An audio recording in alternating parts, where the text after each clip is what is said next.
Olá, o programa Academia já está no ar. Hoje a gente fala sobre os benefícios da livre circulação e da aposentadoria aos trabalhadores de dois importantes blocos econômicos, União Europeia e Mercosul. A dissertação é da mestra em Sistemas Jurídicos Contemporâneos, Manuelita Hermes. A livre circulação dos trabalhadores e a coordenação normativa de seguridade social. Estudo comparado entre União Europeia e Mercado Comum do Sul, sob a orientação do professor Pierluigi Simoni. O primeiro bloco econômico surgiu em 1945, logo após a Segunda Guerra Mundial, com o objetivo de fortalecer a economia dos países atingidos pelo conflito.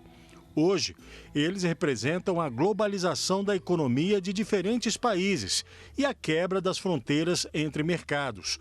Estes blocos não ficam restritos apenas à redução ou eliminação de tarifas alfandegárias, por exemplo. Eles podem proporcionar a livre circulação de pessoas entre os países membros. Essa liberdade de circulação, por sua vez, garante às pessoas vários benefícios, entre eles o direito à aposentadoria. A discussão é agora, no Academia. Para debater este assunto com a gente, participam do programa André Pires Gontijo, doutora em Direito das Relações Internacionais, e Leisa Domingues, mestre em Direito das Relações Internacionais. Muito obrigado aos dois pela presença, muito obrigado também a Manuelita, e eu peço a ela que faça agora um breve comentário sobre o trabalho. Nos dê as linhas gerais. Por favor, Manuelita. Inicialmente, agradeço o convite e a oportunidade de participar do programa Academia. Agradeço também a presença dos professores, da professora Leisa Domingues e do professor André Pires Gontijo. Muito obrigada. A dissertação é fruto do meu mestrado na Universidade de Roma II, Tor Vergata. Nela, eu discuto a livre circulação dos trabalhadores e a coordenação de seguridade social, um estudo comparado entre a União Europeia e o Mercosul. E de onde surgiu esse tema? Na verdade, esse tema surgiu de duas paixões que eu tenho na área do direito. A primeira é pelo direito internacional público, mais precisamente o direito da integração, que busca não só a pujança econômica entre os Estados-membros, mas também unir povos diversos entre si, proporcionar uma convivência pacífica e, por que não, implementar o princípio da solidariedade. A segunda paixão que eu tenho na área do direito é pela seguridade social, precisamente pela previdência social, área com a qual eu pude trabalhar por mais de 10 anos. Então, a curiosidade de entender como esses blocos de integração proporcionam a regulação da migração aliada ao gozo dos direitos sociais. A dissertação é estruturada em uma introdução, 4 capítulos e uma conclusão. Eu parto, na verdade, de um resgate histórico desde o direito romano e faço a apresentação da construção do processo de formação da União Europeia e também do Mercado Comum do Sul. No 4º capítulo, eu apresento, enfim, um estudo comparado entre esses dois blocos de integração. É uma viagem pelo tempo e longa. Sim, muito longa, desde o direito romano aos dias atuais. Muito bem, então eu pediria aos nossos convidados, ao André em primeiro lugar, que fizesse um comentário sobre o trabalho e dirigisse a primeira pergunta à Manuelita, por favor. Muito obrigado, Guilherme, pelo convite, muito obrigado, Manuelita. Manuelita, parabéns pelo seu trabalho, a sua pesquisa é uma pesquisa brilhante, é uma pesquisa que envolve muito do direito comparado, do direito internacional, envolve bens muito vulneráveis, como a seguridade social, como a discussão sobre o trabalhador, né? Particularmente na leitura do trabalho, eu gostei muito de como você lida com as diretivas da União Europeia, a citação da jurisprudência, dos precedentes do Tribunal de Justiça das Comunidades Europeias e o seu domínio em termos de definição conceitual e da comparação desses institutos. Então, te parabenizo por isso. Muito obrigada. E dentro desse contexto, eu gostei bastante da ideia do conceito de trabalhador ou da ampliação desse conceito de trabalhador, principalmente na União Europeia. Como é que ficaria essa questão? Hoje ainda, dentro dessa contextualização, dentro dos imigrantes, será que esse conceito de trabalhador ele continua ampliado, como você trabalhou no seu trabalho? Como é que seria esse reflexo em relação a esse conceito? Muito interessante a pergunta, agradeço também os elogios. Sim, a União Europeia impulsionou a livre circulação dos trabalhadores exatamente para fomentar a economia dos países originariamente. E esse trabalhador que se deslocava precisava ter um amparo social. Afinal, deveria valer a pena aquele deslocamento, você deixar o seu país e passar a ser estrangeiro em outro local. O Tribunal de Justiça da União Europeia tem uma interpretação do conceito de trabalhador. Por quê? A livre circulação existe na União Europeia, tanto em relação aos cidadãos, que é prevista por uma diretiva, assim como em relação aos trabalhadores, que é previsto por um regulamento. O regulamento simplesmente menciona trabalhadores. A doutrina interpreta que, em relação à livre circulação dos trabalhadores, esse trabalhador tem que ser aquele que é vinculado a um trabalho subordinado, a um período específico e mediante uma contraprestação, uma remuneração. Seria o nosso trabalhador empregado, o trabalhador subordinado. Já em relação à Seguridade Social, a coordenação de Seguridade Social, não haveria esse limite em relação ao trabalhador subordinado. A regulação da coordenação da Seguridade Social prevê tanto o trabalhador autônomo quanto o subordinado, o empregado. Mas na minha dissertação do mestrado, eu me dedico apenas ao empregado. Claro que a normativa está posta, mas existem percalços que precisam ser enfrentados, sobretudo pelo Tribunal de Justiça da União Europeia. O Tribunal de Justiça, então, interpretando a norma posta ao julgar os casos, ele concedeu uma ampliação do termo trabalhador. Eu posso citar, por exemplo, um caso do Tribunal de Justiça da União Europeia, o caso Living, no qual um trabalhador por tempo parcial foi considerado trabalhador para receber esse abraço social. Um outro caso também foi o SOTJU, que diz que aquele que tem um vínculo com a administração pública, ainda que esse vínculo seja de natureza privada, pública ou até mesmo internacional, é considerado trabalhador. E, por final, um caso muito interessante, e agora eu respondo precisamente a sua pergunta, porque houve uma evolução, uma linha ascendente da jurisprudência do Tribunal de Justiça para abraçar esse trabalhador. E um caso que eu considero muito emblemático é o caso Martínez Sala, no qual o Tribunal de Justiça entendeu que um trabalhador desempregado, ou seja, ele manteve um vínculo, um trabalhador subordinado empregado, ele manteve um vínculo e aquele vínculo terminou. Mas ele provou que estava à procura de emprego e ele foi considerado, sim, trabalhador. Então, percebemos que essa ampliação permanece hoje na jurisprudência do Tribunal de Justiça. Vamos, a Leisa, as suas considerações e a sua primeira pergunta também, por favor. Bom, primeiramente, agradeço o convite e expresso igualmente também a importância, a relevância do seu trabalho no contexto contemporâneo. Então, parabenizo também pela pesquisa, porque no contexto de migrações que vivenciamos atualmente, lidar com um tema que é muito, como o André colocou, não só um aspecto de vulnerabilidade, mas também um tema muito caro para nós hoje em dia, que é relacionado à garantia de direitos fundamentais, especificamente direitos sociais.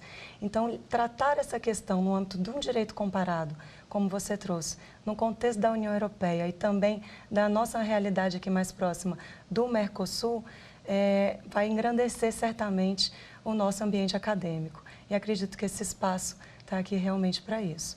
Então, nesse sentido, gostaria de lhe fazer um questionamento relativo a como que o seu trabalho pode contribuir efetivamente para trabalhar esses aspectos de direitos sociais no âmbito tanto da União Europeia quanto do Mercosul, tendo em conta aí o sentido de supranacionalidade, que são sistemas de integração que possuem diretrizes e normas diferentes.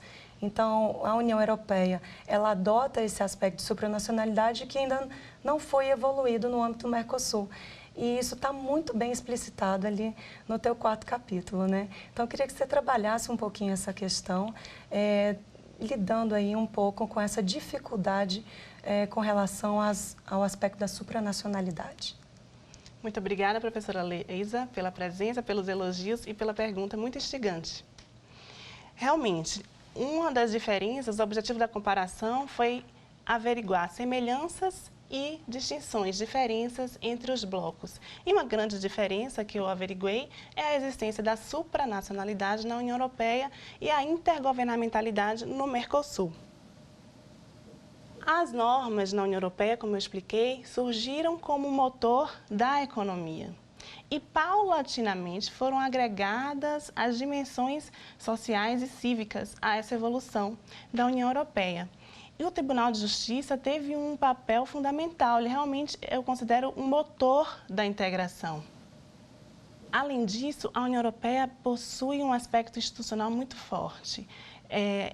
Ao entrar no espaço da União Europeia, nós percebemos a sua presença, nós vemos a bandeira, nós vemos as possibilidades, o livre trânsito, e isso é sentido pelo cidadão e pelo trabalhador, porque houve toda uma evolução nesse sentido. Então, eu pude, a partir da própria publicação, das próprias publicações da União Europeia, perceber que há uma evolução normativa e também um déficit que a própria União Europeia reconhece. Já no Mercosul, nós temos ainda o recurso ao direito internacional clássico, contamos com a vontade dos Estados e a necessidade de chegar a um consenso, de internalizar as normas no ordenamento interno, no ordenamento nacional. Isso leva tempo. O tempo do direito internacional, que às vezes é muito longo para o cidadão, para aquele trabalhador que está ali vulnerável. Então, no Mercosul, nós dependemos da atuação de cada Estado-parte e o judiciário de cada Estado-parte. Então, por exemplo, averiguar a jurisprudência comum do Sul é uma dificuldade que nós encontramos aqui. Manuelita, André, Leisa, nós vamos fazer agora um breve intervalo e daqui a pouco a gente volta. Fique conosco.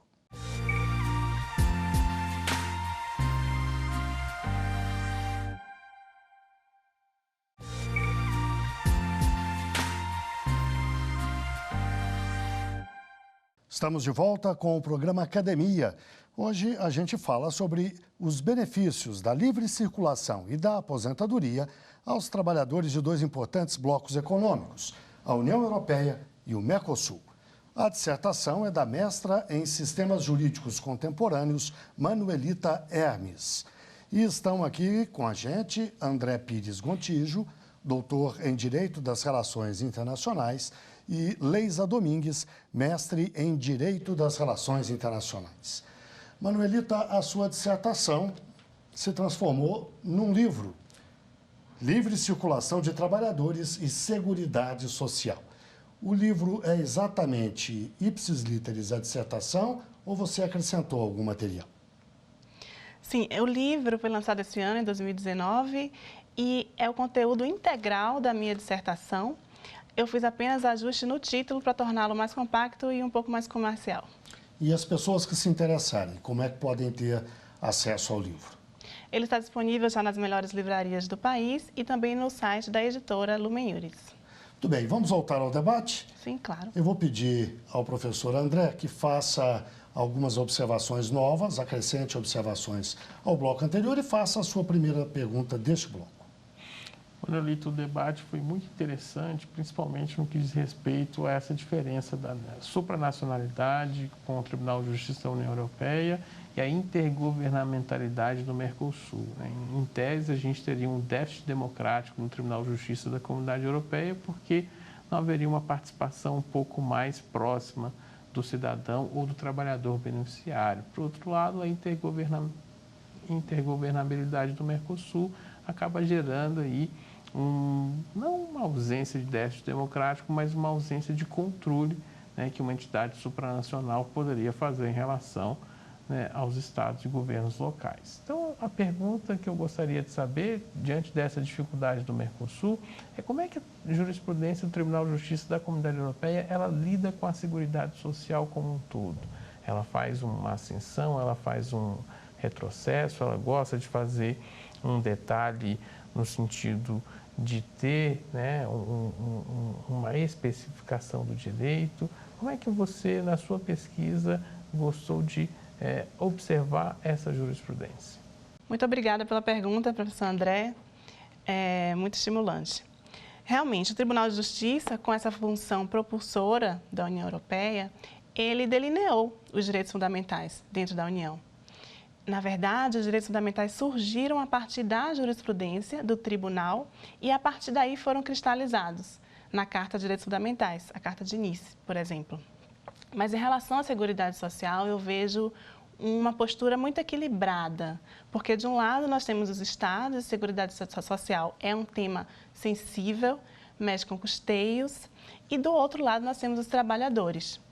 Então, por exemplo, um dos casos que o Tribunal de Justiça julgou foi o caso Pina, no qual ele fixou o entendimento que a União Europeia, na verdade, faz uma coordenação de seguridade social. Por quê? Porque os estados estavam temerosos, os Estados-membros da União Europeia estavam temerosos. Afinal, nós vamos harmonizar, nós vamos uniformizar nossas legislações em relação à Seguridade Social, haverá um Código Europeu de Seguridade Social, digamos, e o Tribunal de Justiça falou, não, nós apenas coordenamos. Cada estado mantém o seu regime de previdência, de seguridade social específico, e a União Europeia provê a coordenação. Esse foi o caso Pina. De outro lado, tem o caso Schmidt. O trabalhador questionou, sim, já que não é uma harmonização. Eu não sei, por exemplo, se eu vou gozar do direito à aposentadoria aqui e no outro país não. E se lá não existir aposentadoria por idade, como é que vai ser? Eu vou ficar desamparado, já que não há uma harmonização? E o Tribunal de Justiça falou, calma, vamos fixar aqui uma forma para aferir a natureza do benefício. E ele determinou que os benefícios têm a mesma natureza quando eles têm a mesma base de cálculo, a mesma finalidade e o mesmo objeto. Então, independentemente da forma que cada ordenamento regula aquele benefício, independentemente da nomenclatura dada, nós podemos aferir a finalidade, a base de cálculo e o objeto e ver que é a mesma natureza. Leisa, por favor. Obrigada. Vou aproveitar que o professor André Gontijo fez uma pergunta tão interessante, a sua resposta foi brilhante. Você trouxe na sua resposta uma discussão acerca do sistema de coordenação de normas jurídicas no âmbito do sistema de integração. E aí, especificamente, as dificuldades do direito comunitário da União Europeia. Então, eu gostaria de saber como que você poderia abordar, no contexto do tema, os princípios de coordenação que foram ali trazidos, né? Especialmente trazendo as diferenças entre a aplicação desses princípios de coordenação no direito da União Europeia, que já possui uma Carta de Direitos Fundamentais, como você bem aqui abordou, e um Tribunal de Justiça da União Europeia para a aplicação desses princípios de coordenação e como que isso pode ser também aplicado aqui no âmbito do Mercosul, que ainda não temos esse sentido ainda de um sistema comunitário, né, como você também já trouxe no outro questionamento. Então, quais seriam aí as diferenças e semelhanças, de modo mais resumido no meu contexto aqui da pergunta, desses princípios de coordenação que você trouxe no seu trabalho? Obrigada, professora. Sim, o estudo, durante a pesquisa, eu percebi que os princípios são comuns. No estudo comparado, eu vi que, na verdade, as normas, embora cada bloco utilize uma forma específica para regulamentar a coordenação de seguridade social e a livre circulação dos trabalhadores, eu averiguei que todas as normas buscam implementar os princípios da igualdade, da liberdade e da solidariedade. Então, esse é um aspecto comum a ambos os blocos de integração regional, União Europeia de um lado e Mercosul do outro. O que eu observei, na verdade, em relação à distinção, foi em 3 dimensões. A dimensão judicial, a dimensão política e a dimensão cívica ou social. Na União Europeia, eu já mencionei aqui algumas vezes a atuação do Tribunal de Justiça. Então, lá eu vejo que a dimensão judicial é muito forte. Nós tivemos um tribunal que foi fundamental para que a União Europeia proporcionasse esse amparo social. No Mercosul, de outra forma, não. Nós ainda dependemos da atuação dos Estados-membros. Isso não significa desamparo, não estou dizendo isso, mas significa que, como integração regional, ainda há muito a caminhar. A dimensão política também, no Mercosul, nós vemos avanços a passos tímidos, um tempo longo Na União Europeia, nós vemos avanços e retrocessos. É um bloco de integração regional por excelência, é paradigmático, mas vemos avanços, tentativas como a Constituição Europeia em 2004, que malogrou depois do referendo da França e da Holanda, mas veio um substitutivo, o Tratado de Lisboa, que deu certo. E aí vamos impulsionando. Agora vemos o Brexit. Então, assim, politicamente também a União Europeia tem avanços e retrocessos, mas eu acho isso, a construção jurídica da União Europeia muito inspiradora. E no Mercosul, o Mercosul pode se inspirar, claro, respeitando as nossas peculiaridades como bloco, mas se inspirar, sim, na União Europeia. E a dimensão cívica ou social depende das duas anteriores, a judicial e a política, para que, enfim, possamos proteger realmente esse cidadão. Manuelita, você usou algum método específico para fazer as comparações que fez? Sim, como eu fiz um mestrado em Direito Comparado, nós temos os 3 Cs, por exemplo, clássicos do professor Constantinesco, que é o C do conhecer, o C do compreender e o C do comparar. Então, a estrutura da minha dissertação realmente corresponde a esses 3 Cs. Então, primeiro eu busquei conhecer quem é a União Europeia, quem é o Mercosul. Depois, então, compreender como funciona. O professor André mencionou as normativas, a diretiva, o regulamento, em que consiste, como funciona, qual a finalidade de cada um, como cada um é implementado, e no Mercosul existe ou não. Então, os 3 primeiros capítulos realmente foram dedicados a conhecer e a compreender a União Europeia e o Mercosul. E, por fim, o 3º C, a comparação. E como eu realizei essa comparação? Eu utilizei um método? Sim, eu utilizei o método funcional. Como eu disse aqui, eu averiguei, após conhecer e compreender todas as normas, eu compreendi que, tanto no Mercosul quanto na União Europeia, os blocos buscam implementar 3 princípios: igualdade, liberdade e solidariedade. Então, eu busquei a função da norma naquele ordenamento, naquele processo de integração. Foi um método funcional de comparação. Manuelita, você falou do aspecto judicial, do aspecto político. O seu livro, a sua dissertação, com certeza não abarca os momentos mais recentes, os desdobramentos mais recentes da política brasileira e da América Latina, especialmente, de uma forma mais geral, não é? Esses desdobramentos, o que apontam para o futuro do Mercosul? Dá para a gente saber? Dá para a gente ter uma pista com o que a gente tem visto por aí?